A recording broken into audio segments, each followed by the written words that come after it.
No ar, 18 horas. Notícias de Manaus, Amazonas, Brasil e do mundo. Agora na Mix. Muito boa noite para você, sintonizado em 100,7. Para você que acompanha a programação aqui da Rádio Mix. Estamos juntos a partir de agora até às 7 da noite no programa 18 horas. Segundou, minha gente. É isso aí. Boa noite especial para a galera do aplicativo Mano, que nos assiste ao vivo aqui nos estúdios da Rádio Mix. Se você quer assistir também, depois pode acessar 18horas.com.br, o site de notícias da Mix Manaus, ou então no nosso canal do YouTube, 18 horas. Vá lá, estão todos os nossos programas por lá. Boa noite pra galera aqui dos estúdios, Ari Guedes, o Trovão e Cid Soares. Salve!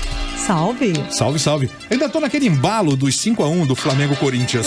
Uau, gente, que delícia, né? Eu sei pelo povo que fica secando, aí eu vejo no Face que tem jogo do Flamengo. Você viu aquilo? Fazer o quê, né, Que Cid? delícia, né? Eu acho maravilhoso, né? Eu não perguntei do Paulo Castro quanto foi o jogo do Vasco, eu não sei ainda o resultado. Não, ele tava assistindo, ele tá mais preocupado com o Flamengo, eu tenho certeza. Então, com pronto. certeza.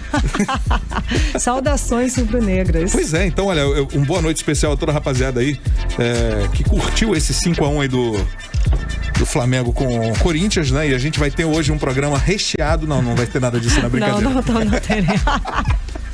Vambora, Karine. Vambora, Cid. E uma gatinha, um bichinho, uma gatinha pet de poucos meses é o primeiro animal a testar positivo para o novo coronavírus aqui no Brasil. O caso foi descoberto em Cuiabá, lá no Mato Grosso. Ela não tem sintomas da Covid. Foi infectada pelos seus donos este mês durante o isolamento social.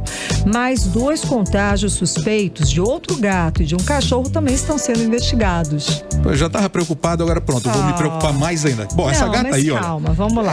Essa gata teve diagnóstico confirmado por meio de testes de biologia molecular RT-PCR, aquele que é considerado aí o padrão ouro, né? Para detectar a infecção pelo novo coronavírus, realizado pela pesquisadora Valéria Dutra. Ela é professora da Faculdade de Medicina Veterinária da Universidade Federal lá de Mato Grosso. Pois é, o caso aí reacende, né, o alerta para a possível transmissão do vírus de pessoas para animais. Em laboratório, lá na China, mostrou a possibilidade de gatos contagiarem outros felinos. Entretanto, não se sabe se isso acontece com facilidade e se os animais podem infectar os seres humanos. Será que não seria aquele caso desses animais estarem também com baixa imunidade, sei lá? Pode ser, mas calma, não vamos largar os nossos pets, não vamos abandonar os nossos bichinhos de estimação, porque essa doença é muito nova, não há nada comprovado, que se sabe que eles não devem passar ou infectar os seres humanos. Certíssimo, menina, quieta aí, hein? Bom, vamos lá. O Centro de Controle e Prevenção de Doenças nos Estados Unidos afirma que ainda são necessárias mais informações sobre o vírus, mas tudo indica, né, que ele pode se espalhar de pessoas para animais em algumas situações, especialmente depois do contato próximo, né, com uma pessoa doente. Pois é, né, aquela história de pegar, de acariciar e tudo mais, né? Ainda há poucos relatos de cães e gatos de estimação infectados com o novo coronavírus, né? E isso em todo o mundo. E não existem evidências de que os animais desempenham um papel significativo para disseminar doenças. Então, muita calma nessa hora. Você tem pet, não tem? Tem, cachorro e gato. Não esquece de levar para vacinar, que já estão abertas. Estamos na vacinação, né, antirrábica. Isso. De casa em casa. Exato. Ou mesmo direto lá no centro de zoonose. Vamos dar então o serviço. A gente pode ir direto no centro de zoonose. Exatamente. Levar os bichinhos para a vacinação. Muito importante, viu? Isso. Afinal de contas, a Manaus conseguiu erradicar. Acho que não há um caso aí há uns 30 anos, parece, já tem se eu não me muito engano. Exatamente. Agora, 6 horas. Vamos continuar aí, né? Seguindo esse padrão. Agora, 6h05. Começa agora o 18 horas de hoje, segunda-feira, dia 19 de outubro de 2020. Você está ouvindo 18 horas. E olha, Karine, dados do IBGE mostram que em 15 dos 16 estados do Norte e Nordeste, o comércio explodiu e já ultrapassou com sobras o nível pré-pandemia. O Amazonas já recuperou, também com sobra, as perdas desse período. E boa parte desse crescimento, viu, Cid, foi puxado pelo auxílio emergencial. Isso. No entanto, a redução do valor da ajuda preocupa, pois pode afetar a recuperação econômica no último trimestre deste ano aqui no estado do Amazonas. Isso segundo a Federação da Câmara dos Dirigentes Lojistas do Amazonas. Vamos conferir os números agora na reportagem de Júlia Gomes. Segundo o Instituto Brasileiro de Geografia e Estatística, o IBGE, dos 7 estados da região norte, 3 já voltaram a apresentar crescimento no comércio nos últimos meses. O Amazonas é o primeiro da lista, seguido do Pará e Tocantins. Para se ter uma ideia, somente em agosto, o crescimento do comércio varejista no estado foi de 4,7%, quando comparado com o mesmo período do ano passado. Já no acumulado de 12 meses, o saldo positivo é de 6,9%. No entanto, os dados do IBGE confirmam que as entidades do comércio no Amazonas já vinham informando. O auxílio emergencial, aliado à retomada das atividades econômicas em junho, ajudaram a equilibrar e manter os níveis econômicos do estado. Para Azuri Benzion, presidente da Federação das Câmaras dos Dirigentes Lojistas do Amazonas, a ajuda emergencial complementou a renda de muitas famílias no estado. Existiam famílias ou pessoas que em março e abril eles realmente não tiveram como trabalhar, mas a partir de maio, junho, principalmente a partir de junho, quando abriu a economia, esses informais eles voltaram ao trabalho e continuaram recebendo o auxílio do governo, ou seja, tiveram uma renda complementar. A base da economia da população ela está se alimentando melhor, conseguindo comprar outros produtos que ele não conseguiu comprar antes e também fazendo pequenas reformas. Aí a economia toda vai se movimentando. Porém, segundo especialistas econômicos, o quadro de forte recuperação tende a mudar com a redução do auxílio de R$600 para R$300, valor que passou a valer no final de setembro. Para a Azuri Benzion, a redução do auxílio emergencial vai tirar da lista de compras os produtos e serviços considerados não essenciais, o que vai impactar o último trimestre do ano, e que apenas com o fim do pagamento do auxílio emergencial é que a economia do Amazonas irá sentir os efeitos da pandemia. A economia vai sentir, com certeza, eu calculo aí que nós vamos ter aí nos próximos 3 meses já uma queda no consumo e em 2021, quando esse auxílio terminar, é que nós vamos realmente entender e poder sentir a crise da pandemia. Júlia Gomes para o 18 horas.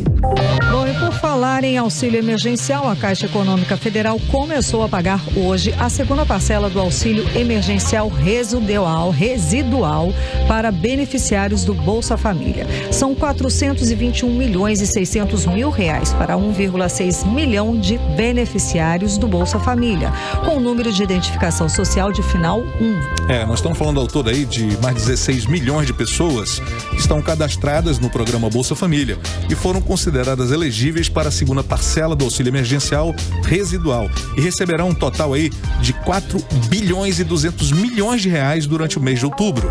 O pagamento da parcela segue o calendário habitual do Bolsa Família. O valor do programa é complementado pelo auxílio emergencial até chegar a R$300 ou R$600 em caso de mãe solteira. Se o valor do Bolsa Família for igual ou maior que R$300 ou R$600, o beneficiário receberá o benefício de maior valor. E amanhã, dia 20, recebem a parcela residual os beneficiários do Bolsa Família com o número de identificação social final 2. Atenção a isso, hein?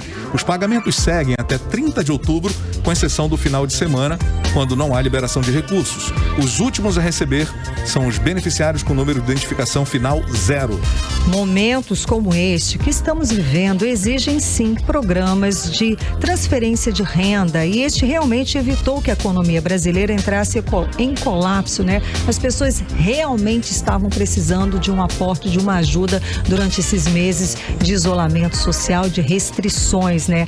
Pessoas que ficaram sem renda foram socorridas pelas mãos do governo federal. Isso movimentou a economia, até porque o valor de R$600 é significativo sim para muitas famílias, faz toda a diferença do mundo. Era o mínimo que o governo federal poderia fazer e fez, e organizou e distribuiu e pagou, né, para assistir aos brasileiros carentes durante essa grande pandemia.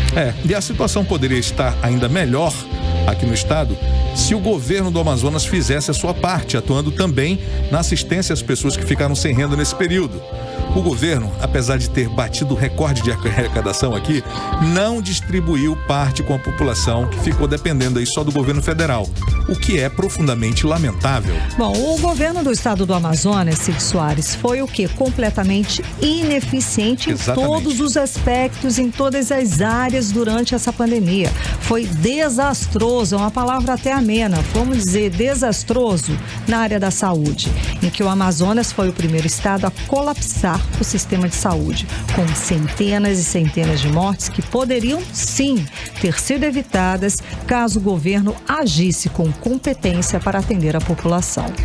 Olha, nós não dá nem para deixar de contar também com os escândalos de corrupção, né? Que colocaram o governador Wilson Lima no centro das denúncias, sendo acusado pelos órgãos de controle como líder da organização criminosa que roubou recursos da saúde pública em plena pandemia do novo coronavírus. E as investigações continuam, viu, Cid Soares? Nesse domingo foram libertadas as 5 pessoas presas durante a segunda fase da Operação Sangria da Polícia Federal, que apura os desvios de dinheiro da saúde pública do Amazonas durante a pandemia. Vamos conferir mais detalhes agora na reportagem de Cíntia Blink.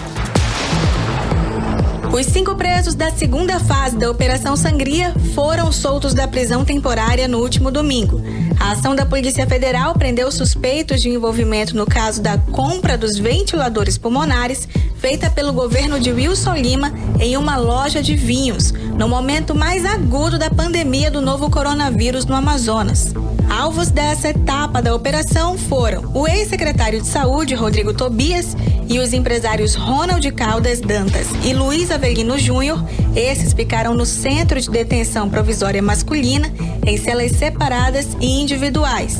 A única mulher presa nessa fase foi a ex-secretária executiva da Saúde, Dayana Merria de Souza.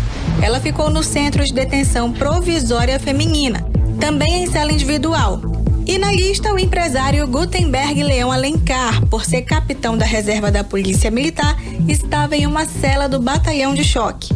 Eles tiveram as prisões renovadas, por isso ficaram um total de 10 dias encarcerados. O depoimento de Rodrigo Tobias vazou para a imprensa e ele informou à Polícia Federal que foi o próprio governador, o Wilson Lima, o mandatário da compra dos aparelhos superfaturados. Cíntia Blink, para o 18 horas. E novos desdobramentos estão por vir, né? O que foi feito de irregular, o que foi desviado da saúde pública do Amazonas é algo monumental, como foi apurado na CPI da Saúde. E com a Polícia Federal não se pode esperar outra coisa, senão uma investigação correta e aprofundada de todas as denúncias. Certamente outras pessoas vão receber a visita dos agentes da Federal logo de manhã cedinho, no raiar do sol, e isso aí pode esperar. Você está ouvindo 18 horas. O governador do estado do Amazonas, Wilson Lima, vetou o projeto de lei que proíbe a contratação de empresa que possua em seu quadro marido, companheiro e parente de até 2º grau de secretários de Estado. O projeto de lei nasceu na CPI da Saúde e agora cabe aos deputados estaduais manter ou derrubar o veto. Quem explica melhor essa história pra gente é a repórter Cíntia Blink. O governador Wilson Lima barrou o projeto de lei que impede a contratação de empresas de parentes de secretários de Estado. A proposta nasceu na extinta CPI da Saúde. Segundo o Poder Executivo, o projeto é ilegal, porque não cabe aos deputados estaduais legislarem sobre esse assunto. Mas o deputado Serafim Correia, que fez parte da comissão, diz que o argumento está errado. O veto é um equívoco. O parecer da PGE é outro equívoco. Por quê? Porque o Supremo Tribunal Federal já decidiu que o Legislativo pode legislar sim. E existe um acordo do então ministro Joaquim Barbosa, referente ao município de Brumadinho, que é exatamente o mesmo caso. E o Supremo Tribunal Federal decidiu que é constitucional. Agora cabe ao plenário, quer dizer, aos 24 deputados da Casa Legislativa, votarem por manter o veto do governador ou derrubar a decisão dele. A minha expectativa é de que a Assembleia derrubará o veto, mas se não derrubar, será pior ainda, porque aqueles que votarem a favor do veto também ficarão comprometidos. O veto pode entrar em pauta nesta semana, mas há chance de os deputados não entrarem no plenário. Seja físico ou virtual, a maioria dos deputados se ausentou por 3 vezes na hora de votar a prorrogação da CPI da Saúde. Por isso, ela foi encerrada com 120 dias e não pôde ser prorrogada por mais 60. O WO não é uma estratégia muito inteligente nesse caso. Isso porque vetos trancam a pauta. Então, os deputados vão precisar dizer como votam dessa vez. Com o governador ou com os deputados que propõem a não contratação de empresas de parentes de secretários. A sorte do plenário é que o projeto não fala nada sobre os negócios dos familiares dos parentes dos deputados. Cíntia Blink, para o 18 horas. Você está ouvindo 18 horas. Olha, os professores estão mais confiantes, né, para o ensino online. É o que aponta uma pesquisa. E aqui no Amazonas não é diferente. Exatamente, Cid. Hoje, mais de 80% dos educadores se sentem à vontade com as aulas remotas. Necessidade que surgiu, é claro, com a pandemia. Os detalhes vamos conferir agora na reportagem de Odiné Araújo. O mundo real parou após os primeiros casos do novo coronavírus no final do ano passado, teve de se render ao mundo virtual. A pandemia modificou a rotina de vários profissionais e com os educadores não foi diferente. O fechamento das escolas, que afetou 44 milhões de crianças e adolescentes no Brasil, obrigou os professores a enfrentarem outro desafio. A sala de aula foi substituída pela sala de casa e o quadro pela tela do computador. Mas o início das aulas online não foi fácil. A falta de preparo dos alunos e principalmente dos professores gerou muitas angústias e aflição. Aqui no Amazonas, o Asprom Sindical, que representa professores e pedagogos de Manaus, realizou pesquisa com educadores no início da pandemia para saber se eles se sentiam seguros para o ensino à distância. Segundo a presidente Elma Sampaio, quase todos confessaram que não estavam preparados. Mais de 90% dos professores disseram que eles estavam inseguros por não possuir informação na área da tecnologia educacional. Ora, nós entendemos que essas dificuldades, elas persistem, até porque a Secretaria de Educação Estadual não possibilitou e nem favoreceu formação de tecnologias educacionais para estes professores. Com o passar dos meses, foi se criando a intimidade com a tecnologia. Uma pesquisa feita com professores do país inteiro em agosto revela que aumentou a confiança deles com o ensino online. De acordo com a pesquisa, quando as aulas virtuais iniciaram em março, mais de 50% se sentiam despreparados. Agora, 82,4% dos professores se sentem confiantes com o preparo técnico para o ensino online. Segundo a presidente do Sinteam, sindicato que representa os trabalhadores da educação no estado, Ana Cristina Rodrigues, com muito esforço, os professores do Amazonas se adaptaram à tecnologia.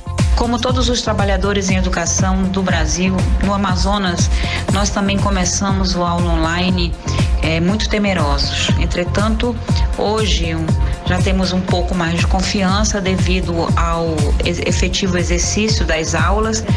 No momento desse de urgência e emergência, a aula online funciona e funciona bem, porque os trabalhadores se dobram e se desdobram para que isso aconteça. Odiné Araújo para o 18 horas.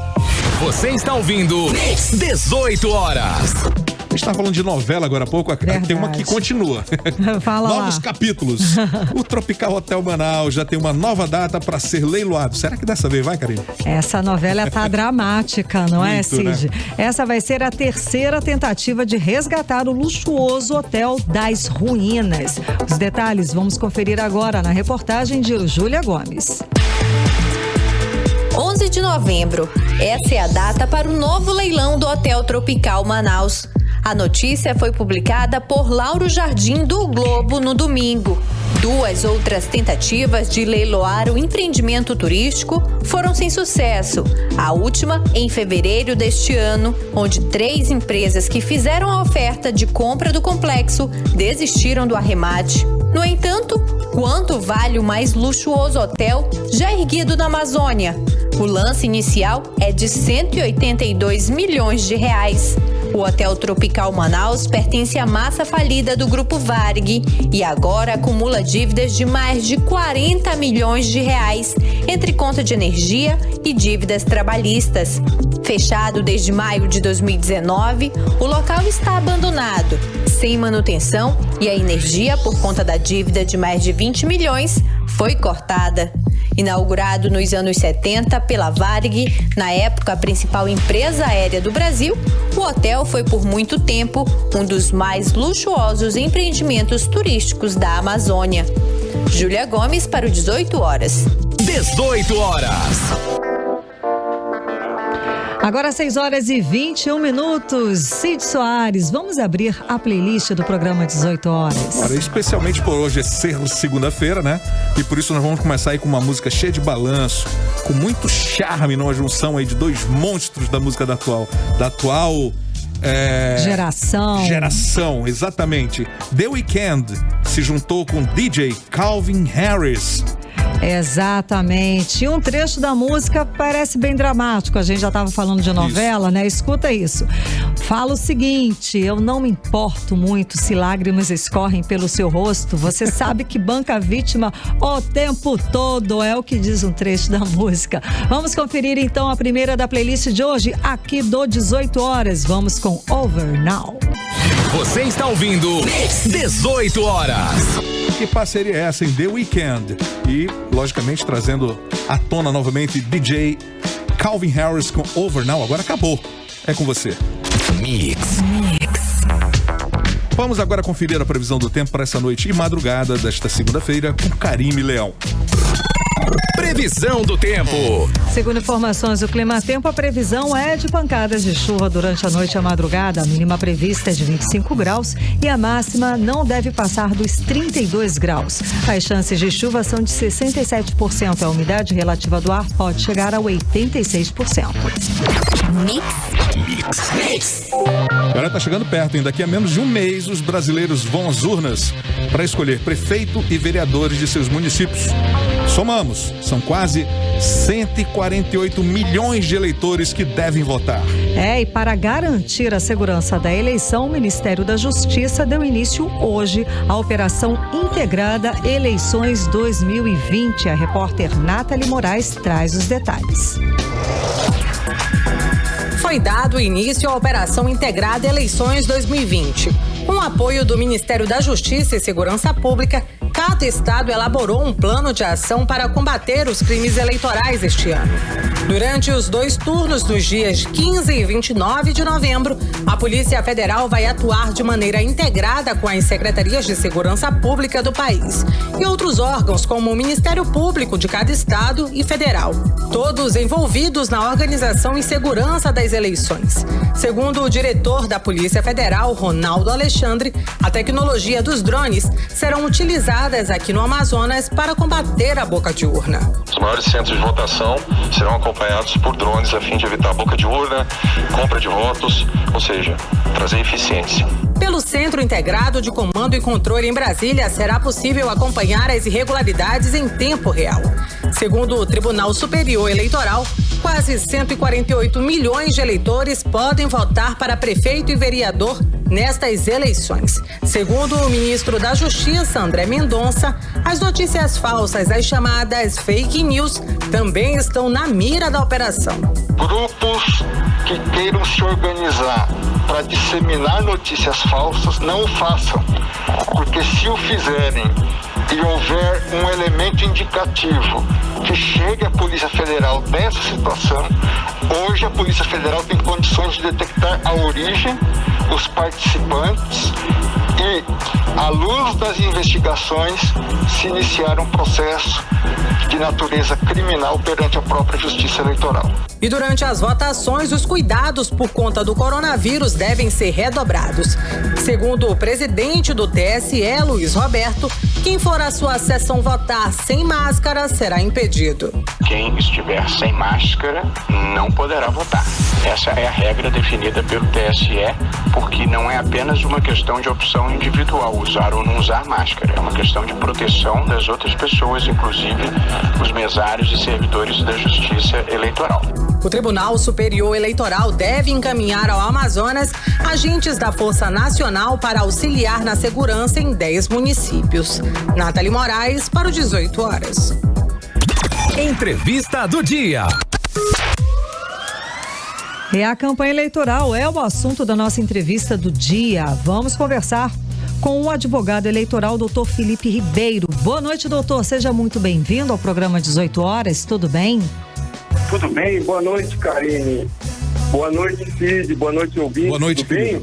Tudo ótimo. Muito obrigada, pela participação hoje, por abrir um espaço na sua agenda e conversar com a gente aqui do programa hoje aqui no 18 horas.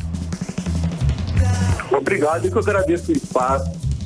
Então, bom, vamos começar, Como é que o senhor avalia que vai ser essa eleição deste ano, que deve ser, claro, atípica por conta da pandemia? Sim, a eleição esse ano, devido à pandemia, às restrições sanitárias, será atípica. Ela será basicamente, principalmente as propagandas eleitorais, feitas na internet, que é um grande desafio hoje para a sociedade e para a justiça eleitoral, principalmente para restringir e certificar as propagandas que serão feitas, fazer esse controle.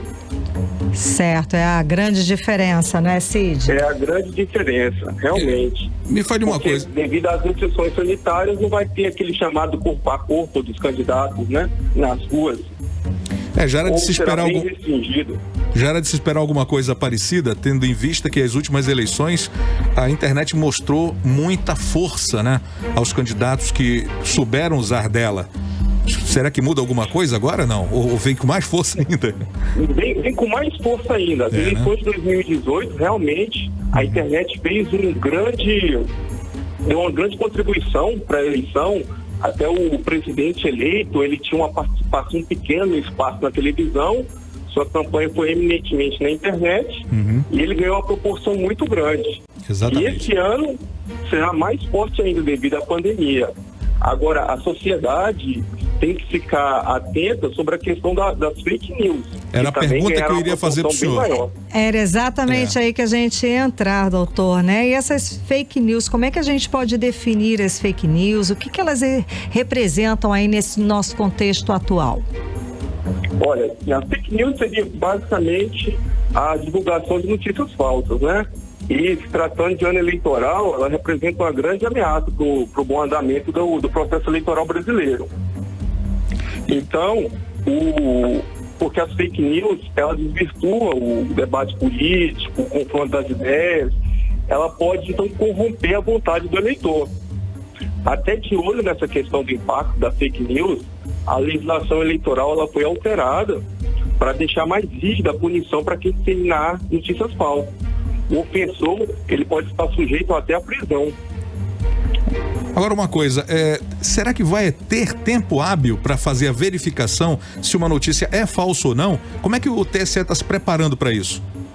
Olha, o TSE, ele fez um acordo de coalizão com as agências de checagem brasileira. Ah, ok. E ela tem a missão de minimizar ao máximo a questão da repercussão negativa das fake news nas eleições.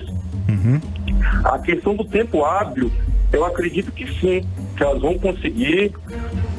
E assim, cabe destacar também que o ministro Barroso, presidente do Tribunal Superior Eleitoral, ele sempre destaca que as mídias sociais, as plataformas de internet, os veículos de imprensa e a própria população, eles são os principais players para o enfrentamento da desinformação. Tem que ser um acordo global e contínuo, tá certo? E assim, só a título de informação também, toda a verificação feita pelas agências estarão disponibilizadas no site da Justiça Eleitoral, no campo boato ou fake. Ou fato ou boato, desculpa. Então, se o eleitor está com dúvida, vá lá no site da Justiça Eleitoral, verifique a informação antes de repassá-la. Porque aí, sim, eu queria insistir da classificação de ser crime, que a pessoa pode ser presa, Como é que a gente classifica isso? Como é que a pessoa pode se enquadrar nesse tipo de crime, doutor? A legislação eleitoral, especificamente no artigo 326A, ele fala o seguinte: que o eleitor ou candidato que tiver denunciação caluniosa para fins eleitorais, para desabonar a imagem do concorrente eleitoral, para ganhar vantagem na disputa, ele pode pegar de 2 a 8 anos de prisão. Então, se foi diagnosticado a disseminação de fake news, o eleitor pode fazer uma notícia-crime no Ministério Público.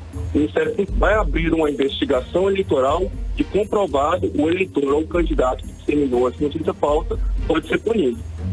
Doutor, vocês já estudaram, analisaram as brechas que existem nessas regras, ou como é que podem se desviar disso? Porque todo mundo sabe que é muito fácil, né, fazer qualquer tipo de armação hoje. Isso, muito fácil. Assim, o grande desafio da justiça eleitoral é justamente controlar a internet. Uhum. Agora, não tem uma receita certa para a questão se essa propaganda ela é ofensiva ou não. Tem que ser um estudo de caso a caso, analisado pela justiça eleitoral. Se for comprovado que a notícia é inverídica, ela pode ser retirada da internet. Pode acontecer de ter o direito de resposta e o infrator ser punido também com multa e até prisão. Tá, mas isso se estende também a quem divulgar isso, né? Quem divulgar. Certo. O candidato, partido e coligação já predispõe o seguinte: se ele divulgou, ele verificou antes. E o eleitor a mesma coisa, tem que ter esse capricho de verificar a informação antes de repassar. Principalmente hoje com as redes sociais, com o WhatsApp, tem uma facilidade maior de você pegar uma notícia e já repassar para um conhecido. Antes de fazer isso, verifica a fonte, se tem algum link que confirme a veracidade da informação, para não disseminar fake news. Certo, doutor. O senhor falou que, né, o Tribunal Superior Eleitoral anunciou essa formação dessa parceria com 7 agências de checagem que estão trabalhando na identificação de fake news. Como é que isso vai funcionar? É o seguinte, quando tem alguma denúncia de fake news, o TSE tem um canal, o eleitor ou o candidato informa o TSE vai repassar para essas agências, elas vão fazer um estudo da notícia e vai ficar consignado no campo boato ou fato todo o estudo sobre a notícia. O TSE, munido dessas informações, pode acionar o Ministério Público, que tomará as providências necessárias em caso de constatada fake news. Agora, doutor, a gente já falou aqui do que não pode. O que pode? O que pode fazer? O que os candidatos podem explorar na sua visão? Olha, hoje a Justiça Eleitoral, ela coloca de forma bem clara na sua resolução o que pode e o que não pode. Certo. Dentro da licitude da notícia verídica, o candidato pode explorar suas qualidades, pode fazer a questão da propaganda impulsionada, que é uma novidade começou em 2018 e agora está em 2020, porque você pode pagar aos provedores de internet o impulsionamento da sua propaganda na internet. Você pode também impulsionar palavras-chave na pesquisa do Google. São situações novas que o candidato deve explorar, principalmente nesse período de pandemia. Mas isso tem limite, não? Não tem limite. O impulsionamento pago, o limite dele é a arrecadação dos gastos e despesas de campanha. Certo. Se tiver enquadrado dentro das despesas de campanha, não tem limite. Ok. O limite é regulado pela lei eleitoral, os gastos eleitorais. Ok, então, para terminar, doutor, assim, o senhor pode dar uma dica básica para esse cidadão, para esse eleitor, para que ele não caia, não seja enquadrado nesse crime de disseminação de fake news? Olha, a tecnologia hoje ela é uma grande aliada do processo eleitoral, né? Principalmente nesse momento de pandemia. Então, a minha dica é importante que tenha um esforço coletivo e contínuo, analisando as informações. É fundamental saber filtrar as mensagens recebidas, analisar com calma a fonte, verificar a informação. O ideal, no meu modo de entender, é trabalhar a conscientização do eleitor, do cidadão. Perfeito. Certo, que ele seja consciente, que ele vá a fundo e veja se aquela notícia, verifique se essa notícia é verdadeira ou falsa. Seja como, até aqui a gente, como um jornalista, apurando a informação. É isso? Isso. Justamente, o jornalismo tem uma contribuição muito grande a dar nessas eleições, justamente fazendo essa filtragem para o eleitor da informação verídica. Tá ótimo, então muitíssimo obrigada pela sua participação hoje aqui com a gente no programa 18 horas. Conversamos com o advogado eleitoral, doutor Felipe Ribeiro. Doutor Felipe, muito obrigado, viu? Agradeço. Boa noite. Boa noite. Boa noite, sucesso, bom trabalho, muito obrigada. Agora 6 horas e 39 minutos, seguimos juntos com o programa 18 horas até às 7 da noite. 18 horas. Opa! Bora, Cid! Opa, musiquinha já começa, né? Segunda da playlist de hoje. Vamos lá então, olha, porque essa segunda, a música chama Blueberry Faygo. Você já conhece bastante, né? Música que estreou direto na 62ª posição na Billboard Hot 100. Foi muita moral, né? Você já começar aí num posto bacana. O videoclipe oficial foi lançado em 26 de março de 2020. 3 meses depois, 3 meses, hein? Já estava na 9ª posição lá da Hot 100. E hoje é uma das músicas mais tocadas nos tops do Spotify, Apple Music, iTunes e YouTube. E vamos falar aqui que no TikTok também é figurinha fácil da galera lá. Então simbora, vamos seguir para a segunda da playlist de hoje, desta segunda-feira. Vamos de Blueberry Faygo. Você está ouvindo 18 horas. Essa foi a número 2 de hoje, Lil Mosey, Blueberry Faygo, agora às 6 horas e 42 minutos em Manaus. Mix. É hora também de conferir, né, a previsão do tempo para amanhã, terça-feira. Vamos ter sol ou chuva, Karime? Previsão do tempo. Estamos em Manaus, Cid Soares, vamos ter os dois. Segundo informações do Climatempo, amanhã deve ser de sol e aumento de nuvens de manhã e pancadas de chuva durante a tarde e a noite. A mínima prevista é de 23 graus e a máxima não deve passar dos 32 graus. As chances de chuva são de 67% e a umidade relativa do ar pode chegar a 85%. Mix. Olha, o nosso inverno amazônico pode aumentar aí os casos de Covid-19 aqui no estado. Isso é uma afirmação da Fundação de Vigilância em Saúde. O Comitê de Enfrentamento da Doença admite crescimento de 4% na média móvel de casos de Covid aqui no Amazonas. A Fundação anuncia também o aumento expressivo em 30 municípios, crescimento na ocupação de UTIs e coloca a culpa na campanha política e no feriadão da Semana da Pátria do Amazonas. Vamos aos detalhes agora na reportagem de Odiné Araújo. O Amazonas hoje é o 7º estado no número de infecção e o 5º em mortes por Covid-19 em todo o país, segundo a Fundação de Vigilância em Saúde. Em entrevista coletiva do Comitê de Enfrentamento da Covid-19 ontem, a presidente da FVS, Rosemary Pinto, informou que a antecipação do inverno amazônico, com chuvas praticamente todos os dias, pode tirar o Amazonas dessa posição. Os casos de coronavírus e de internações devem aumentar. É que o período chuvoso é também o período de crescimento sazonal dos vírus respiratórios aqui no estado. Como esses vírus, eles apresentam as mesmas manifestações iniciais de Covid.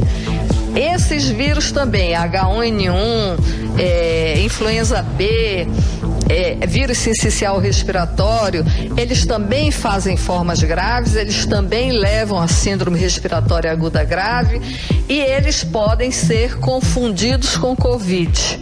Então, os próximos meses, nós certamente teremos o aumento da circulação desses vírus que coexistirão com Covid. Até agosto, o laboratório LACEN trabalhava com testes para 8 vírus. A partir de agora vão ser diagnosticados 21 vírus, incluindo o novo coronavírus. De acordo com a FVS, a partir da segunda quinzena de setembro, a média móvel de casos de Covid cresceu 4% no Amazonas. 30 municípios, incluindo Manaus, Parintins, Carauari, Tefé e Amaturá, tiveram aumento expressivo de casos. De acordo com a presidente da FVS, Manaus hoje voltou a registrar mais casos do que o interior.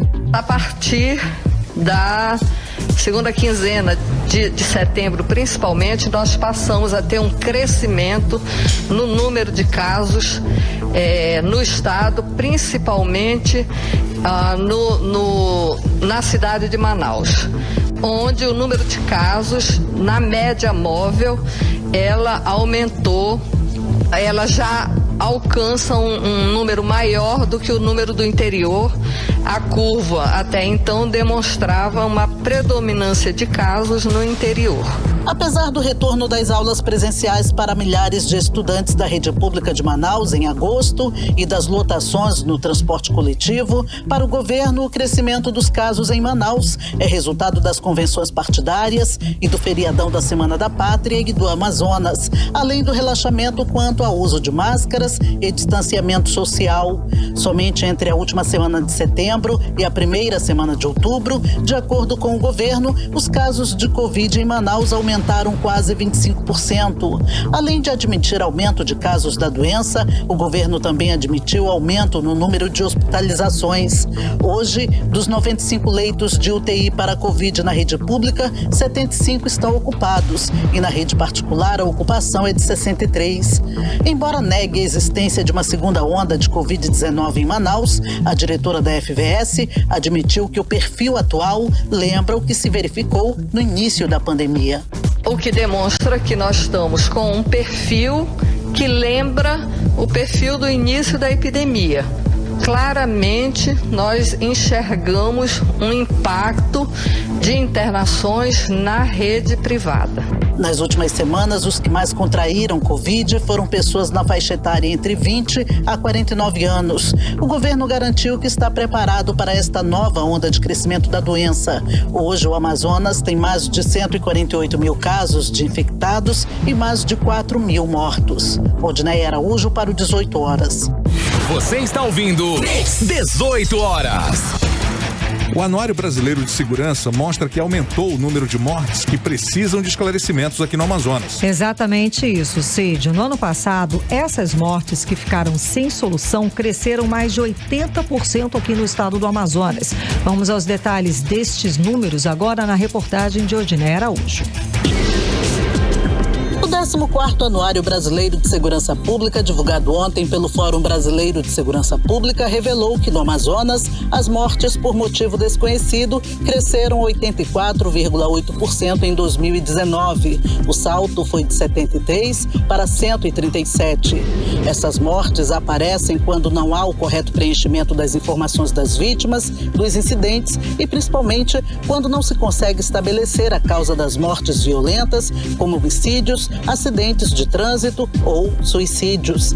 Isso significa que existem mortes que podem ter sido motivadas por violência e que ficaram de fora das estatísticas oficiais de assassinatos. Para chegar a essas estatísticas, foram consideradas apenas os encontros de cadáveres sem lesões aparentes e as mortes com dúvidas quanto a suicídio ou morte provocada. As mortes suspeitas acidentais e súbitas não foram incluídas nesse levantamento.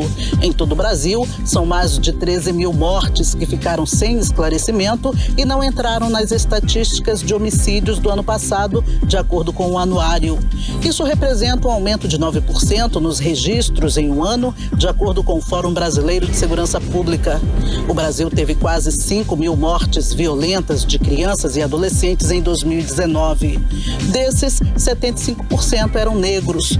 No primeiro semestre de 2020, houve um aumento de 7% no número de mortes violentas, conforme antecipado pelo monitor da violência.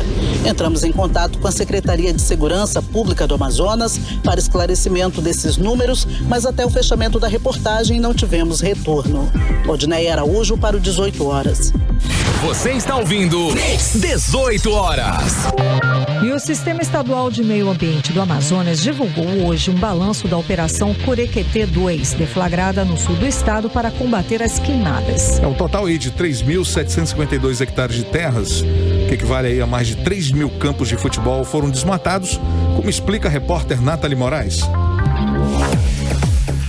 Um total de 3.752 hectares de terras, o equivalente a mais de 3.474 campos de futebol, foram embargados durante os 4 meses de atividades da Operação Curequetê 2 no sul do estado do Amazonas.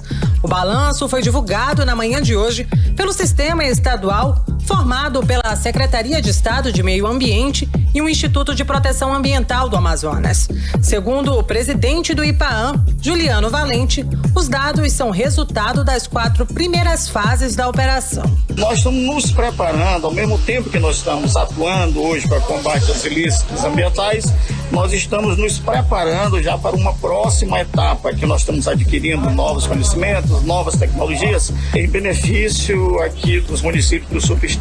As áreas embargadas pelo IPAAM são propriedades onde os terrenos apresentaram queimadas ou desmatamentos não autorizados, em áreas de reserva, legal ou de preservação permanente. As notificações da Operação Curequetê 2 ocorreram nos municípios de Humaitá, Lábrea, Manicoré e Apuí.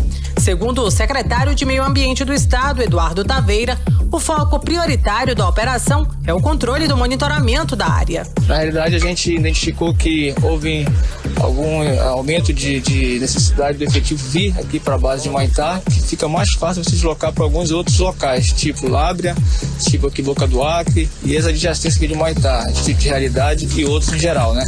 Então, uma decisão foi feita pelo colegiado, né, que identificou que a Apuí já estava praticamente consolidada as etapas e aqui seria uma necessidade emergente de nós podermos deslocar para cá, já montar nossa base aqui e podermos fazer as operações nessa região, né? E podermos atender essa parte do sul do Amazonas também, conforme foi atendido a área do Apuí. Estamos aqui, a 6ª equipe vindo para essa região e com certeza nós vamos conseguir concluir a missão com bastante êxito e satisfação da nossa sociedade aqui do sul do Amazonas. Nesta próxima etapa, a fiscalização da Curequetê 2 irá além do município de Humaitá e seus distritos adjacentes. Os municípios de Lábrea, Manicoré e Boca do Acre e Canutama também devem receber as equipes de fiscalização.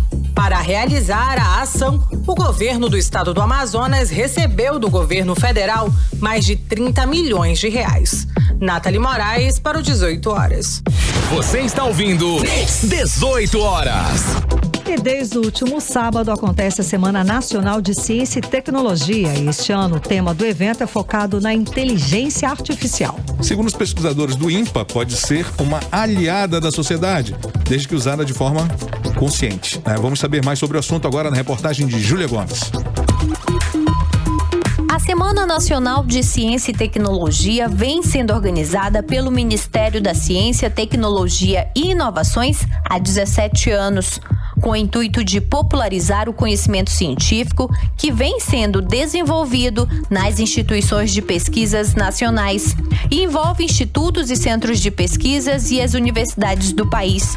O tema deste ano é a inteligência artificial, a nova fronteira da ciência brasileira, que é entendida como a habilidade de um computador ou robô controlado por computador de realizar tarefas comumente associadas a seres inteligentes.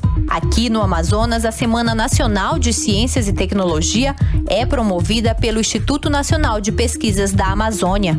A pesquisadora do INPA, Rita Mesquita, coordenadora de extensão e da Semana Nacional de Ciência e Tecnologia, explica que a temática trouxe um desafio de mostrar como as pesquisas do INPA estão se relacionando com a inteligência artificial. Na verdade, a inteligência artificial está na vida de todas as pessoas. Nós usamos a inteligência artificial no nosso dia a dia já há muito tempo. O que é novidade é que as pessoas pensem que estão fazendo uso da inteligência artificial. O que nós estamos aprendendo, e é importante falar isso, é que para que a inteligência artificial possa atuar em benefício da sociedade, é necessário que a gente se preocupe com as cabeças pensantes da sociedade. Então, é necessário ensinar a pensar. A pesquisadora explica que a inteligência artificial pode ser uma aliada da sociedade, desde que usada com consciência. Por isso, o desafio de ensinar a pensar. O cidadão que sabe pensar, ele sabe fazer as escolhas apropriadas e ele sabe distinguir o certo do errado. A inteligência artificial é apenas um instrumento. ela busca resolver problemas de uma maneira automatizada. Mas nós, enquanto cidadãos, temos que manter a nossa capacidade humana de escolha, de discernimento e de livre-arbítrio. Para aproximar a ciência e a tecnologia da população, o INPA preparou uma programação diversificada, com visitas a laboratórios, lives no Bosque da Ciência, palestras, entre outras atividades. Mas tudo virtual, como medida de prevenção à Covid-19. A programação segue até a próxima sexta-feira, dia 23 de outubro. Júlia Gomes para o 18 horas. Você está ouvindo 18 horas. E apesar dos números crescentes da Covid-19, os eventos com aglomerações continuam acontecendo aqui em Manaus. Neste domingo, um evento clandestino do bairro Flores, na zona centro-sul de Manaus, reunindo cerca de 600 pessoas, foi encerrado na madrugada pela ação da polícia. Na primeira abordagem ao lugar, os agentes encontraram apenas o responsável pelo evento, juntamente com uma banda e 4 pessoas. Eles informaram: não, aqui não tem festa nenhuma, não havia festa no local. Pois é, mas na sequência, os policiais militares da Força Tática encontraram um galpão sem iluminação onde diversas pessoas, a maioria menor de idade, estavam escondidas. Uma mulher foi detida por desacato à autoridade. Entre sexta-feira e sábado, a fiscalização interditou 2 estabelecimentos por aglomeração e falta de licença sanitária. Outros 7 foram autuados e notificados por ultrapassar o horário limite de funcionamento e não possuir sistema preventivo. 18 horas.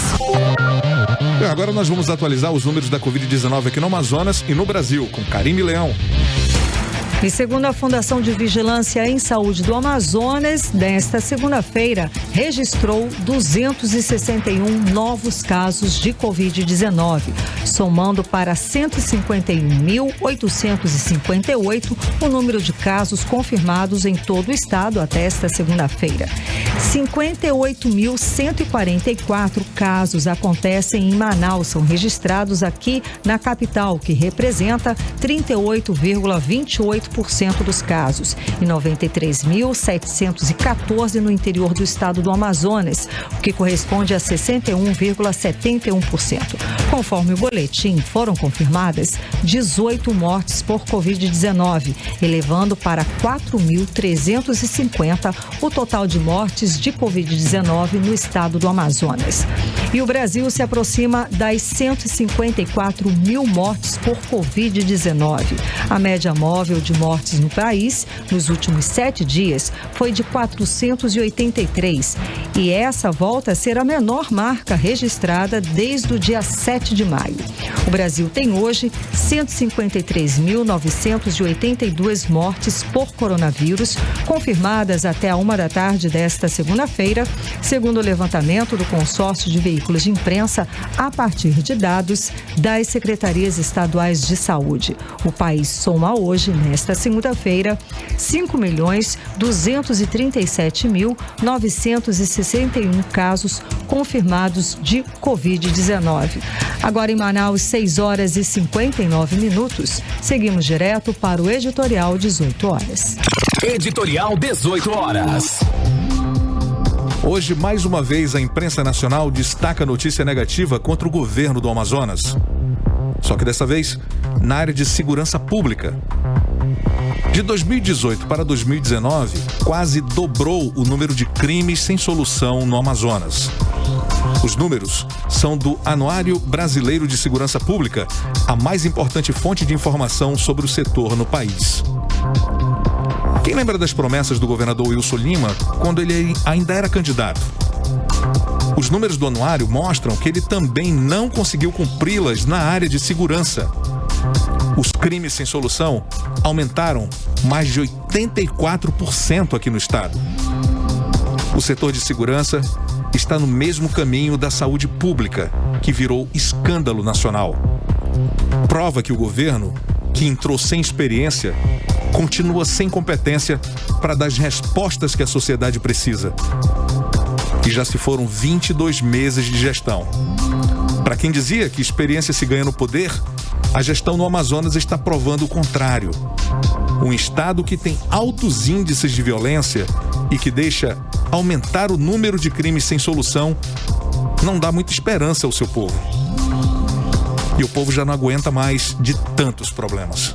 18 horas.